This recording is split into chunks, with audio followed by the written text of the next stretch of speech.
Supplement voter লিস্টে delete হবে। চলে যা, যেদিক দিয়ে এসেছিস ওই রাস্তা দিয়ে পালিয়ে। পরিবর্তন আসন্ন। ব্রেকফাস্টে গেছে 58 লাখ, লাঞ্চে গেছে 7 লাখ, এবারে ডিনারে বাংলাদেশি মুসলিম অনুপ্রবেশকারী ভাগো ভাগো ভাগো ভাগো, একটাও থাকবে না।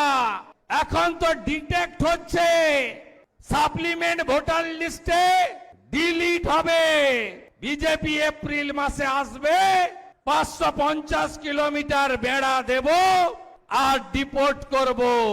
সাতক্ষীরা চলে যা, নোয়াখালী চলে যা, খুলনা চলে যা, যেদিক দিয়ে এসেছিস ওই রাস্তা দিয়ে পালিয়ে যা। সাপ্লিমেন্ট ভোটার লিস্টে ডিলিট হবে।